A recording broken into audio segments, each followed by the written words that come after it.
രക്ഷകനുമായ യേശുക്രിസ്തുവിന്റെ നിസ്തുലമായ നാമത്തിൽ ഈ ഓശാന ഞായറാഴ്ച വന്ദനം അരുളി ചെയ്യുകയാണ്.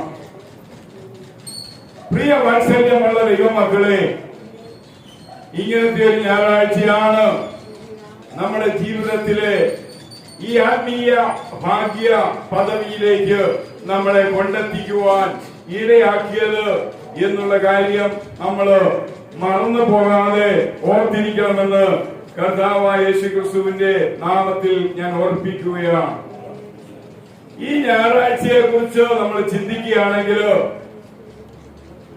ഇത് ഓശാന ഞായറാഴ്ച മാത്രമല്ല, ഇതൊരു പുകഴ്ചയുടെ ഞായറാഴ്ച കൂടിയാണ്. ഇത് പ്രശംസയുടെ ഞായറാഴ്ചയാണ്, മഹത്വപ്പെടുത്തലിന്റെ ഞായറാഴ്ചയാണ്, ആരാധനയുടെ ഞായറാഴ്ചയാണ്, സ്തുതിയുടെയും സ്തോത്രത്തിന്റെയും ഞായറാഴ്ചയാണ്. കാരണം കർത്താവായ യേശു കഴുതക്കുട്ടിമേൽ യെരൂശലേം ആലയത്തിലേക്ക് ആദ്യമായി തന്റെ രാജകീയ യാത്ര നടത്തുമ്പോൾ വഴിയിലുടനീളം ജനങ്ങൾ നിറഞ്ഞു നിന്ന് കയ്യിൽ കുരുത്തോലകൾ വേണ്ടി വൃക്ഷത്തിന്റെ ശിഖരങ്ങൾ വെട്ടിയ ആ കമ്പുകളും അതിലെ ഇലകളും അതിലെ പൂക്കളും ഇവയെല്ലാം ഉയർത്തി ആട്ടി ഉലച്ചുകൊണ്ട് യേശുവിനെ സ്വീകരിച്ചു പാടുകയാണ്. ഹോസന്ന ഹോസന്ന ഹോസന്ന, ഈ പോലെ തന്നെ കർത്താവേ നീ ഞങ്ങളെ രക്ഷിക്കണമേ. അതുകൊണ്ടാണ് ഹോസന്ന ഞായറാഴ്ച രക്ഷയുടെ ഞായറാഴ്ച കൂടിയാണ്, വിടുതലിന്റെ ഞായറാഴ്ച കൂടിയാണ്, പാപമോചനത്തിന്റെ ഞായറാഴ്ച കൂടിയാണ്, എന്നേക്കുമായി സ്വാതന്ത്ര്യം അനുവദിക്കപ്പെടുന്ന ഒരു ഞായറാഴ്ച കൂടിയാണ് എന്ന് കർത്താവിന്റെ നാമത്തിൽ ഇന്ന് വൽക്കാലം ഞാൻ ഓർപ്പിക്കുകയാണ്. ആയതിനാൽ വാത്സല്യമുള്ള ദൈവമക്കളെ, കർത്താവായ യേശുവിന്റെ ആ യെരൂശലേമിലേക്കുള്ള പ്രവേശനം നമ്മളുടെ ഏവരുടെയും ജീവിതത്തില് എന്നേക്കും ആനന്ദകരമായി തീരുവാൻ കർത്താവ് സഹായിക്കുമാറാകട്ടെ. അങ്ങനെയെങ്കിൽ ആ വചനത്തിലേക്ക് നമ്മളൊന്ന് കടന്നു പോവാം. ഒന്നാമത്, ആ ഓശാന ഞായറാഴ്ചയുടെ പ്രത്യേകത ജനം യേശുവിനെ പുകഴ്ത്തിയ ഞായറാഴ്ചയാണ്. ആമേൻ. അതാണ് നമ്മൾ മറന്നുപോകാതെ അറിഞ്ഞിരിക്കേണ്ടത്. പുകഴ്ത്തുകയാണ്. കാരണം യേശു വരുന്നു, ജനങ്ങള് തങ്ങളാലാവുന്ന ക്രമീകരണത്തോടെ ദാവീദിന്റെ പുത്രനായി യെരൂശലേമിലേക്ക് വരുന്ന യേശുവിന് ഹോസന്ന എന്ന് പറഞ്ഞ് വാഴ്ത്തുകയാണ്. ഈ വാഴ്ത്തുക എന്ന് പറയുമ്പോൾ കയ്യിലുണ്ടായിരുന്ന ഈ സാധന സാമഗ്രികളെല്ലാം കുരുത്തോല അടക്കം യേശുവിന്റെ മുൻപിൽ അവന്റെ കാൽക്കളിട്ടുകൊണ്ട് അവനെ ആരാധിക്കുകയാണ്. പ്രിയ വാത്സല്യമുള്ള ദൈവമക്കളെ, അതുകൊണ്ടാണ് ഞാൻ പറഞ്ഞത് ഹോസന്ന ഞായറാഴ്ച ഒന്നാമത് ജനം യേശുവിനെ പുകഴ്ത്തിയ ഞായറാഴ്ചയാണ്. നമ്മുടെ ജീവിതത്തിലും ആ അനുഭവത്തിലൂടെ മുന്നോട്ട് പോകാം. മർക്കോസ് എഴുതിയ സുവിശേഷം 11-ാം അധ്യായം അതിന്റെ 2-ാം വാക്യം നമ്മൾ വായിക്കുമ്പോൾ, മർക്കോസ് എഴുതിയ സുവിശേഷം 11-ാം അധ്യായം അതിന്റെ 2-ാം വാക്യം വായിക്കുമ്പോൾ അവരോട് പറഞ്ഞത്, നിങ്ങൾക്കെതിരെയുള്ള ഗ്രാമത്തിൽ ചെല്ലുവിൻ, അതിൽ കടന്നാൽ ഉടനെ ആരും ഒരിക്കലും കയറിയിട്ടില്ലാത്ത ഒരു കഴുതക്കുട്ടിയെ കെട്ടിയിരിക്കുന്നത് നിങ്ങൾ കാണും, അതിനെ അഴിച്ചു കൊണ്ടുവരുവീൻ. പ്രിയ വാത്സല്യമുള്ള ദൈവമക്കളെ, നാളുകളായി ഈ കഴുതക്കുട്ടിയെ കെട്ടിയിട്ടിരിക്കുകയാണ്.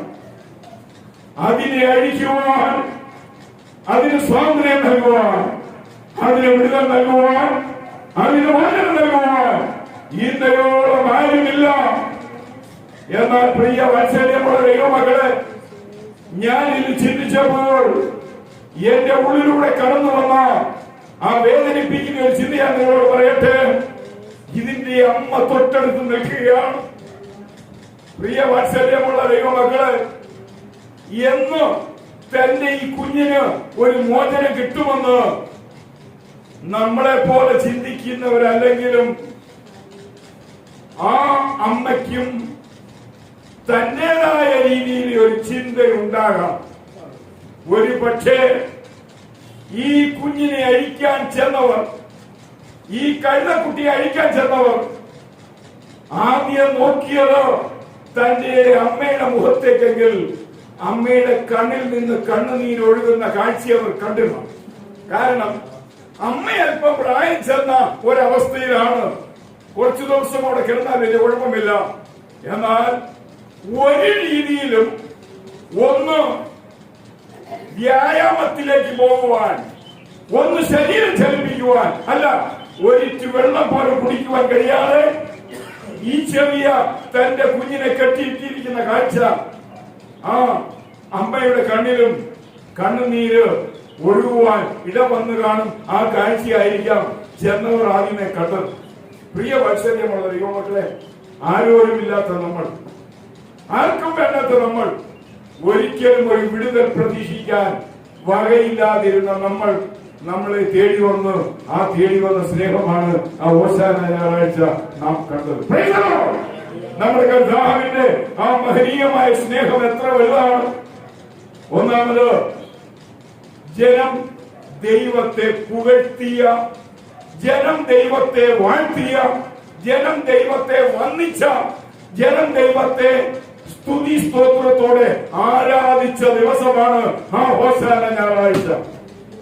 പ്രിയ വാത്സല്യമുള്ള ദൈവമക്കളെ, ദിവസങ്ങളായി നോമ്പെടുത്ത് ആ നോമ്പിന്റെ ഒരു പൂർത്തീകരണത്തിലേക്ക് പോകാൻ ജനങ്ങൾ തങ്ങളെ ഒരുക്കുന്ന ആ ഒരു ദിവസവും കൂടിയായിരുന്നു അന്ന് നോക്കുന്നതിൽ തെറ്റില്ല. നമുക്കറിയാം, ലോകവ്യാപകമായി വലിയ നോമ്പിന്റെ കാലമാണ്. വലിയ നോമ്പ് എന്ന് പറയുമ്പോൾ നിങ്ങൾക്കറിയാം 50 നോമ്പ്. 50ാമത്തെ ദിവസം എന്ന് പറയുന്നത് വരുന്ന ഞായറാഴ്ചയാണ്. പ്രിയ വാത്സല്യമുള്ള ദൈവമക്കളെ, അത്രയും നീണ്ട നാളുകൾ തങ്ങളെ ശാരീരികമായി മാനസികമായി ഒരുക്കുന്ന ക്രൈസ്തവ നിരീക്ഷണം, ക്രൈസ്തവ വിശ്വാസം, ക്രൈസ്തവ അനുഷ്ഠാനം നമ്മൾ നമ്മുടെ ഓർമ്മയിൽ വിട്ടുകളയാതിരിക്കുന്നത് നല്ലതാണ്. ഒന്നാമത്, ഈ ദിവസം ജനം ദൈവത്തെ പുകഴ്ത്തി എന്ന് കാണുവാൻ സാധിച്ചിരിക്കുന്നു. രണ്ടാമത്, ബന്ധിച്ചിരിക്കുന്ന കഴുതക്കുട്ടിയെ അഴിച്ചുകൊണ്ട് വരുന്ന ദിവസമാണ്. ബന്ധിച്ചിരുന്ന കഴുതക്കുട്ടിയെ സ്വാതന്ത്ര്യമില്ലാതെ, മോചനമില്ലാതെ, വിടുതലില്ലാതെ അടിമയായി കിടന്ന ആ കഴുതക്കുട്ടിയെ അഴിച്ചു കൊണ്ടുവരുന്ന ദിവസമാണ്. പ്രിയ വാത്സല്യമുള്ള ദൈവമക്കളെ, നമുക്കറിയാം ഒരു അഴിക്കൽ എന്ന് പറയുന്നത്, പിള്ളേര് സ്കൂളുകളിലേക്കൊക്കെ പോകുമ്പോൾ അവര് ഷോർട്സ് ഇട്ട് അതിന്റെ മുകളിൽ ലേസ് കൊണ്ട് കെട്ടുന്ന ഷൂ ആണ് ഇട്ട് കെട്ടി കൊണ്ടുപോകുന്നതെങ്കിൽ അവർക്കറിയാം ഇത് വീട്ടിൽ വന്നു കഴിഞ്ഞ് ഇത് അഴിക്കാൻ പറ്റും, അല്ലേ? കൊച്ചു പിള്ളേരാണെങ്കിൽ മാതാപിതാക്കളാണ് ഇത് അഴിക്കുന്നത്, അവരാണ് രാവിലെ കെട്ടിക്കൊടുക്കുന്നത്. തിരിച്ച് അവരുടെ അടുക്കൽ വന്ന് അവര് ആ ലേസ് അഴിച്ച് ആ ഷൂസുകൾ ഊരി ആ അകത്തിട്ടിരുന്ന ആ ഷോർട്സ് കൂടെ ഊരി കഴിഞ്ഞപ്പം പിള്ളേർക്ക് ഒരു സ്വാതന്ത്ര്യം കിട്ടുന്ന ഒരു അനുഭവം. പ്രിയ ദൈവമക്കള്, ഞാൻ അതിനെ കാര്യം ഓർപ്പിക്കട്ടെ. ആ ലേസ് നല്ലതുപോലെ മുറുക്കി കെട്ടിയില്ലെങ്കിൽ ഷൂ നിൽക്കത്തില്ല. ആ ലേസ് അഴിക്കാവുന്ന രീതിയിലാണ് കെട്ടുന്നത്. ആ ലേസ് ഒന്ന് അഴിച്ചു വിടുമ്പോൾ ആ പിള്ളേരുടെ കാലുകൾക്കുണ്ടാവുന്ന സ്വാതന്ത്ര്യം. അങ്ങനെ പ്രിയ ദൈവമക്കളെ, നാളുകളായി ഈ കഴുതക്കുട്ടിയെ കെട്ടിയിരിക്കുക, ആരും അഴിച്ചില്ല. എന്നാൽ എന്റെ യേശുവിന് മനസ്സ് തോന്നിയപ്പോൾ എന്റെ യേശു രണ്ടുപേരെ അയച്ചു, നിങ്ങൾ ആ കഴുതക്കുട്ടിയെ അഴിച്ചു കൊണ്ടുവരുവിൻ. പ്രിയ ദൈവമക്കളെ, സ്വതന്ത്രമായി നടക്കുന്നതിന് യേശുവിന് ആവശ്യമില്ല. ബന്ധിക്കപ്പെട്ടതിനെ, മോചനമില്ലാത്തതിനെ, സ്വാതന്ത്ര്യമില്ലാത്തതിനെ, വിമോചനമില്ലാത്തതിന് വിമോചനം നൽകുവാനാണ് യേശുവിന് ആഗ്രഹം. നാളുകളായി പാപവും പിശാചും നമ്മളെ ബന്ധിച്ചിരുന്ന അവസ്ഥയിൽ നിന്ന് കർത്താവായ യേശുവാണ് നമുക്കൊരു മോചനം നൽകിയത്. ആമേൻ. അതുകൊണ്ടാണ് ആ മോചകനായ കർത്താവിന് നമ്മളെ എത്രയോ മനോഹരമായ രീതിയിൽ മഹത്വപ്പെടുത്തുന്നതും. പ്രിയ ദൈവമക്കളെ, നമ്മൾ വീണ്ടെടുക്കപ്പെട്ടവരല്ലേ, അല്ലേ? കർത്താവ് ആ ഓശാന ദിവസം നമുക്ക് വേണ്ടി കഴുതക്കുട്ടിമേൽ യെരൂശലേം ആലയത്തിലേക്ക് പ്രവേശിച്ചില്ലായിരുന്നുവെങ്കിൽ നമുക്ക് എന്തുണ്ടാകത്തില്ലായിരുന്നു? ഒരിക്കലും ഒരു വീണ്ടെടുപ്പ് സാധ്യമല്ലായിരുന്നു. ആമേൻ. ഒരിക്കലും ഒരു മോചനം സാധ്യമല്ലാതിരുന്നു. അതുകൊണ്ട് പ്രിയ വാത്സല്യമുള്ള ദൈവമക്കളെ, ആ മോചനത്തിന് നമ്മൾ ഓർക്കണം, ആ വീണ്ടെടുപ്പിനെ നമ്മൾ ഓർക്കണം. നിങ്ങൾക്കറിയാം, ഒരു 2 വരി പാട്ട് നിങ്ങളൊന്ന് പാടുന്നു. വീണ്ടെടുക്കപ്പെട്ട കൂട്ടമേ വേഗമുണർന്ന് രക്ഷകന് വേണ്ടി സേവ ചെയ്യുവിൻ എന്നുള്ള ആ ഗാനത്തിന്റെ ആദ്യത്തെ ഒരു ഈരടി നിങ്ങളൊന്ന് പാടുമോ? നമ്മൾ ആ മോചനത്തെ സ്മരിക്കുകയാണ്.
യേശു പറഞ്ഞതുപോലെ 2 പേർ പോയി.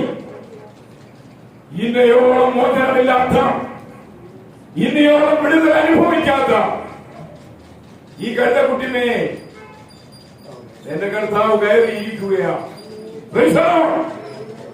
അണിച്ചതിന് ശേഷമാണ്, വിടുതൽ നൽകിയതിനു ശേഷമാണ്, വിമോചനം നൽകിയതിനു ശേഷമാണ് കർത്താവായ യേശു ഈ കഴുതക്കുട്ടിമേൽ കയറിയിരിക്കുന്നത്. പ്രിയവാത്സല്യമുള്ള ദൈവമക്കളെ, മോചനമില്ലാത്ത ഒന്ന്, വിടുതലില്ലാത്ത ഒന്ന്, വിമോചനമില്ലാത്ത ഒന്ന്, വിടുവിക്കപ്പെടാത്ത ഒന്ന് ഒരിക്കലും യേശു സ്വീകരിക്കത്തില്ല. നമുക്കവൻ മോചനം നൽകിയെങ്കിൽ, നമുക്കവൻ വിമോചനം നൽകിയെങ്കിൽ, നമ്മളെ അവൻ വിടുവിച്ചുവെങ്കിൽ നമ്മളിലാണ് അവൻ യാത്ര ചെയ്യുന്നത്. ഹല്ലേലൂയ. നമ്മളെ പോലെ വിടുതൽ കിട്ടാത്ത അനേക ലോകത്തിലുണ്ട്. അവരിലൂടെ അവൻ ഒരിക്കലും യാത്ര പോകാറില്ല.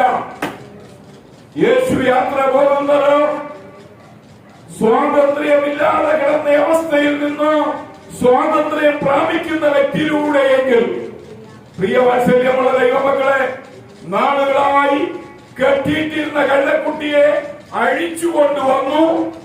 അതിനുശേഷം യേശു ആ കഴുതക്കുട്ടിയുടെ മേൽ കയറി. പ്രിയ ദൈവമക്കളെ, ഒരു കാര്യം കൂടി അറിയണം. ആ കഴുതക്കുട്ടിയെ അഴിച്ചു കൊണ്ടുവന്നു. ആ കഴുതക്കുട്ടിയുടെ മേൽ മനോഹരമായ പരമധാരി വിരിച്ച് അതിലാണ് യേശുവിനെ കയറ്റിയിരുത്തുന്നത്. നമുക്കൊരു കാര്യം അറിയാൻ കഴിയണം. നമ്മളുടെ മോചനം, നമ്മളുടെ ഉദ്ധാരണം, നമ്മളുടെ വിടുതൽ അത് യേശുവിനാൽ സംഭവിച്ചു. നമ്മുടെ ആന്തരിക അവസ്ഥയിൽ പരിപൂർണമായ ഒരു വ്യതിയാനം സംഭവിച്ചു കഴിയുമ്പോൾ അവിടെയാണ് യേശു യാത്രയ്ക്ക് വേണ്ടി കയറുന്നത്. ഒരു കാരണവശാലും അലങ്കരിക്കപ്പെടാത്ത, മനോഹരമാകാത്ത വിശേഷ അവസ്ഥയിലേക്ക് പരിവർത്തനം ചെയ്യപ്പെടാത്ത ഒരു സ്ഥലത്ത് കയറിയിരുന്ന് യേശു യാത്ര ചെയ്യത്തില്ല. ആമേൻ. പ്രിയ ദൈവമക്കളെ, ഈ കഴുതക്കുട്ടിയെ സ്വന്തമാക്കി അതിനുശേഷം അതിന്റെ മുകളിൽ മനോഹരമായ പട്ടുമെത്ത വിരിച്ചു. അവിടേക്ക് കർത്താവായ യേശുവിനെ ഇരുത്തിക്കൊണ്ടാണ് യെരൂശലേം ആലയത്തിലേക്ക് പോകുന്നത്. ആമേൻ. ഇത് കണ്ടപ്പോഴാണ് ജനങ്ങൾ അത്ഭുതപ്പെട്ടത്. അവർ ചോദിക്കുകയാണ്, ഹു ഈസ് ദിസ്? ഇതാരാണ്? ആമേൻ. പ്രിയവാത്സല്യമുള്ള ദൈവമക്കളെ, ഈ വരുന്നവരാണ്. ഇന്നയോളം ജനം കണ്ടിട്ടില്ല ഇങ്ങനെ ഒരുവനെ. അവർ ചോദിക്കുകയാണ്, ഈ കഴുതക്കുട്ടിമേൽ വരുന്ന ഈ മഹാൻ വ്യക്തി ആരാണ്? യെരൂശലേം പുത്രിമാർ പാടുകയാണ്, ഇവനാണ് ദാവീദിന്റെ പുത്രൻ, ഇവനാണ് ഹോസന്ന. പ്രിയവാത്സല്യമുള്ള ദൈവമക്കളെ, അറിയപ്പെട്ടവന് അർപ്പിക്കുന്ന ഒന്നാണ് ഹോസന്ന. യേശുവിനല്ലാതെ യഹൂദന്മാർ ആർക്കും ഹോസന്ന പാടിയിട്ടില്ല. പ്രിയവാത്സല്യമുള്ള ദൈവമക്കളെ, കാരണം യഹൂദന്മാരുടെ ഒരു മോചകനായി നാളുകൾ അവർ കാത്തിരുന്ന ആ കാത്തിരിപ്പിന് ഒരു പരിസമാപ്തി കുറിച്ചത് ആ ഞായറാഴ്ച ദിവസമാണ്. ഇതാ യെരൂശലേം ആലയത്തിലേക്ക് കഴുതക്കുട്ടിമേൽ വരുന്ന അവനാണ് അവർ ആദ്യമായി ഹോസന്ന പാടിയത്. പ്രിയവാത്സല്യമുള്ള ദൈവമക്കളെ, അങ്ങനെയെങ്കിൽ യേശു കഴുതക്കുട്ടിമേൽ കയറി. യേശുവിനെ കൂടാതെ നമ്മുടെ ജീവിതം അപകടകരമാണ്. യേശുവിനെ കൂടാതെ, യേശുവില്ലാത്ത നമ്മുടെ ജീവിതം സുരക്ഷിത അല്ല. അതുകൊണ്ട് പ്രിയ ദൈവമക്കളെ, യേശു ഉണ്ടെങ്കിൽ നമ്മുടെ ജീവിതം സുരക്ഷിതമായി തീരും. കർത്താവ് യേശു തന്റെ ശിഷ്യന്മാരോട് ഇങ്ങനെ പറഞ്ഞു, എന്നെ കൂടാതെ നിങ്ങൾക്ക് ഒന്നും ചെയ്യുവാൻ സാധ്യമല്ല, എന്നെ പിരിഞ്ഞ് നിങ്ങൾക്ക് ഒന്നും ചെയ്യുവാൻ സാധ്യമല്ല. പ്രിയവാത്സല്യമുള്ള ദൈവമക്കളെ, യേശു ഉണ്ടെങ്കിൽ നമ്മുടെ ജീവിതം സഫലമായി. യേശു ഉണ്ടെങ്കിൽ നമ്മുടെ ജീവിതം വിജയകരമായി. യേശു ഉണ്ടെങ്കിൽ നമ്മുടെ ജീവിതം അനുഗ്രഹമായി. യേശു ഇല്ലെങ്കിൽ പലപ്പോഴും നമ്മുടെ ജീവിതം പരാജയ അവസ്ഥയിലായിത്തീരും. പ്രിയവാത്സല്യമുള്ള ദൈവമക്കളെ, അത് മാത്രമല്ല, യേശുവിനെ കൂടാതെയുള്ള നമ്മുടെ ജീവിതം സുരക്ഷിതമല്ല, അത് അപകടകരമാണ്. അങ്ങനെയെങ്കിൽ യേശുവുമായിട്ട് പോകുന്ന നമ്മുടെ ജീവിതം സുരക്ഷിതമായിരിക്കും. പ്രിയ ദൈവമക്കളെ, നാളുകളായി കെട്ടിയിട്ടിരുന്ന ഈ കഴുതക്കുട്ടിമേൽ യേശു പോയി.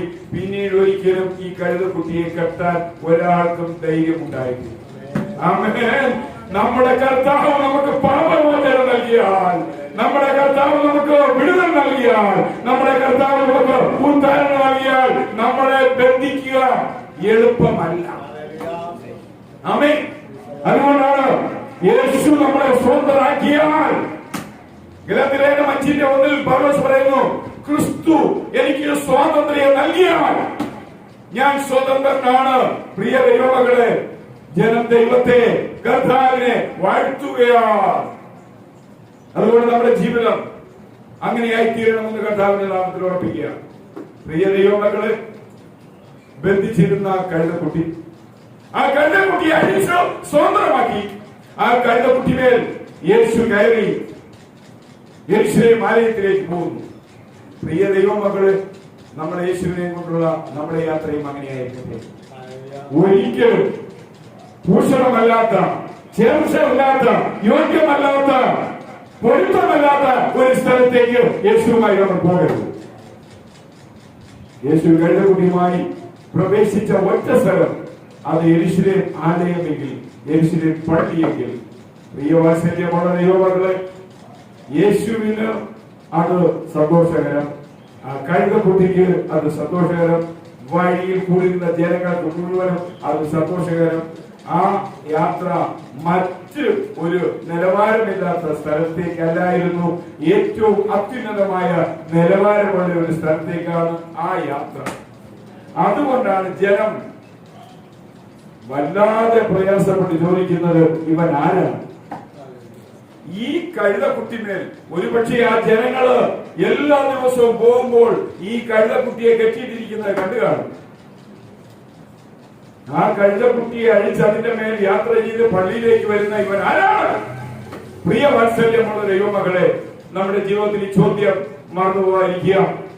നമ്മള് കർത്താവായ യേശുവിനാൽ യാത്ര അത് ദൈവാലയവുമായുള്ള ബന്ധത്തിലായിരിക്കട്ടെ, അത് മനോഹരമായ ഒരു യാത്രയായിരിക്കട്ടെ എന്ന് കർത്താവായ യേശു ക്രിസ്തുവിന്റെ നാമത്തിൽ ഓർപ്പിക്കുകയാണ്. അതുകൊണ്ട് ഈ ദിവസം നമ്മളുടെ യാത്രയിൽ നമ്മൾ ഇങ്ങനെ പറഞ്ഞുകൊണ്ട് പോകാം, ഇപ്പോൾ തന്നെ കർത്താവേ എന്നെ രക്ഷിക്കണം, ഇനി മാറ്റിവെക്കരുത്. എന്റെ ജീവിതത്തിലെ എല്ലാ ക്ലേശങ്ങളിൽ നിന്നും എന്നെ ഇപ്പോൾ തന്നെ രക്ഷിക്കണമേ, എല്ലാ രോഗങ്ങളിൽ നിന്നും എന്നെ ഇപ്പോൾ തന്നെ രക്ഷിക്കണമേ. എന്റെ ആയുസ്സിനെ ഒന്നുമല്ലാത്ത അവസ്ഥയിൽ വെച്ച് വേട്ടയാടുവാൻ വരുന്ന ഈ ലോകത്തിന്റെ സകല ദോഷകരമായ അനുഭവങ്ങളിൽ നിന്നും എന്നെ ഇപ്പോൾ തന്നെ രക്ഷിക്കണമേ കർത്താവേ എന്ന് പറഞ്ഞ് പാടി ആർത്ത് നമ്മൾ മുന്നോട്ട് പോയാൽ, പ്രിയ വാത്സല്യമുള്ള ദൈവമക്കളെ, നമ്മുടെ ജീവിതം അനുഗ്രഹമായി തീരും. ആയതിനാൽ ഈ ഹോശാന ഞായറാഴ്ച എല്ലാവിധ പരിപൂർണമായ വിടുതൽ, വിമോചന, ഉത്താരണ, സംരക്ഷണ, സുരക്ഷ സ്വർഗത്തിന് ഭൂമിക്കും അധികാരമുള്ള കർത്താവാമിശയുടെ നാമത്തിൽ യേശുവിനോട് ചേർന്നതുകൊണ്ട് ഞാനും ഈ സഭയ്ക്ക് നേരുകയാണ്. കർത്താവ് നമ്മളെ അനുഗ്രഹിക്കട്ടെ, അനുഗ്രഹിക്കട്ടെ, അനുഗ്രഹിക്കട്ടെ.